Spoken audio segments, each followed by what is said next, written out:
Hello viewers, আসসালামু আলাইকুম। কেমন আছেন সবাই?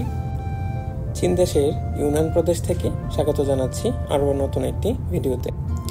আজকে আপনাদের সাথে আবারও শেয়ার করতে যাচ্ছি ইউনান প্রদেশের খুব সুন্দর কিছু রাস্তা। আশা করছি আজকের ভিডিওটিও আপনাদের খুব ভালো লাগবে। দেখতেই পাচ্ছেন আকাশে কি সুন্দর মেঘগুলো ভাসছে। সৃষ্টিকর্তা যেন নিজের হাতে সেগুলোকে সাজিয়ে রেখেছেন আমাদেরকে মুগ্ধ করার জন্য। আজকের দিনটি খুবই সুন্দর, রৌদ্রোজ্জ্বল, চারপাশে সবুজ ঘাস, গাছ আর উপরে মেঘ, সব কিছু মিলিয়ে এজন্য এক পারফেক্ট কম্বিনেশন। তবে হ্যাঁ, সৃষ্টিকর্তার সাথে চাইনিজদের কাজেও আমরা বিস্মিত না হয়ে পারি না।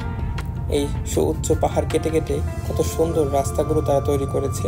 প্রতিটা রাস্তা 4 থেকে 6 লেনের। মজার ব্যাপার কি জানেন, আমি যখন চায়নাতে ঘুরতে বের হই বাই রুটে, তখন আমার মনে হয় যে আমি যদি এখানে ট্যাক্সি ড্রাইভার হতে পারতাম।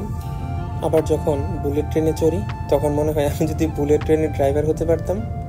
তবে হ্যাঁ, এটা সত্যি, বিমানের চাইতে স্থলপথের যাতায়াত অনেক বেশি সুন্দর, বিশেষ করে বুলেট ট্রেন অথবা এরকম রাস্তায় যদি গাড়িতে যাওয়া যায়। কারণ বেশিরভাগ সময় বিমানে সাদা মেঘ ছাড়া কিছুই দেখা যায় না, আর মেঘ না থাকলে জাস্ট উপর থেকে গুগল ম্যাপের মতো সব কিছু সবুজ দেখা যায়। আপনারা অনেকেই হয়তো ভাবছেন এই রাস্তার বেশিরভাগ অংশই হয়তো আমাদের দেশের মতো মাটি ফেলে তৈরি করা হয়েছে। তবে পাহাড়ের মাঝখান দিয়ে যে রাস্তাগুলো চলেছে তার বেশিরভাগ অংশই হচ্ছে ব্রিজের মতো অনেকটা। নিচে অনেক অনেক পিলার আছে, আর কিছু জায়গা যেগুলো কিছুটা সমতল সেখানে হচ্ছে কেটে কেটে একদম মাটির উপর রাস্তা করা। এতক্ষণ ধরে আপনারা অবশ্যই খেয়াল করেছেন আমি যে জায়গাটা দিয়ে যাচ্ছি এখানে খুব বেশি মানুষের বসবাস দেখা যাচ্ছে না, কিন্তু সম্পূর্ণ রাস্তাটির চারপাশে ফুল গাছ ছিল।